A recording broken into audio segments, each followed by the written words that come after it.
Hello दोस्तों, हमारे channel पर आपका स्वागत है, जहां मिलती है प्यारी प्यारी छोटी कहानियां जो हर उम्र के लोगों को हंसाती हैं, सिखाती हैं और एंटरटेन करती हैं। तो आराम से बैठिए और इस प्यारी सी कहानी में खो जाइए।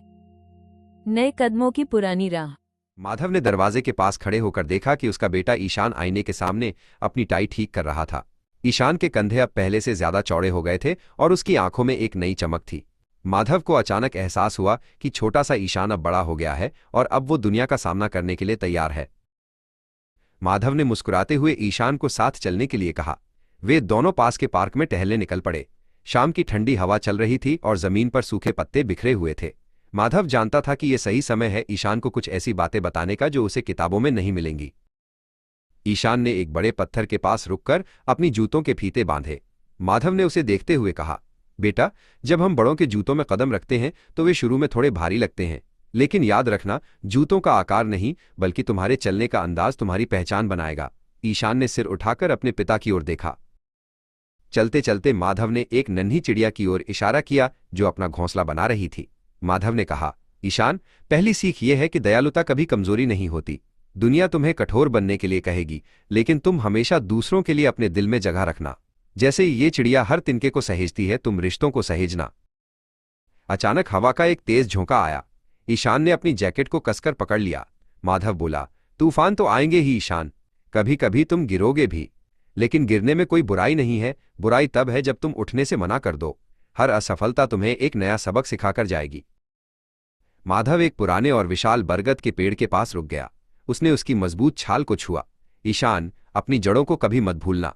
तुम चाहे कितनी भी ऊंचाई पर पहुंच जाओ, तुम्हारी जमीन और तुम्हारे संस्कार ही तुम्हें सीधा खड़ा रखेंगे।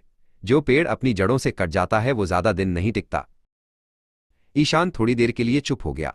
उसने एक बेंच पर बैठकर सामने डूबते सूरज को देखा। उसके मन में कई सवाल और थोड़ी घबराहट थी। उसने धीरे से पूछा, पिताजी, क्या मैं ये सब कर पाऊंगा? क्या मैं आपकी तरह जिम्मेदार बन पाऊंगा? माधव ने ईशान के पास बैठकर उसके हाथ को थाम लिया।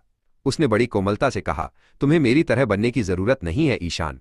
तुम्हें बस अपने आप का सबसे अच्छा संस्करण बनना है। मेरी दुआएं और मेरी सीख हमेशा तुम्हारे साथ एक साये की तरह रहेंगी।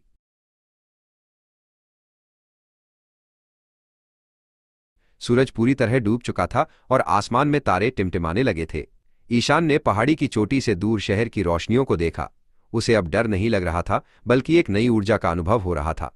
उसे समझ आ गया था कि उसके पिता ने उसे सिर्फ सलाह नहीं बल्कि जीवन जीने की कला सिखाई है। घर लौटते समय माधव ने अपनी पुरानी चांदी की घड़ी ईशान की हथेली पर रख दी। ये समय का प्रतीक है बेटा, इसे संभाल कर रखना और याद रखना कि हर पल कीमती है। ईशान ने घड़ी को सीने से लगा लिया।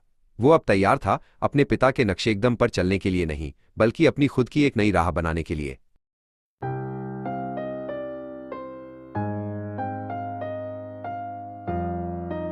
दोस्तों, अगर आपको आज की कहानी अच्छी लगी हो तो इसे जरूर लाइक कीजिए, ताकि हमें पता चले कि आपको हमारी कहानियां पसंद आ रही हैं। और हाँ, इस कहानी को अपने दोस्तों और परिवार के साथ शेयर करना मत भूलिए, क्योंकि खुशियां बांटने से और भी बढ़ जाती हैं।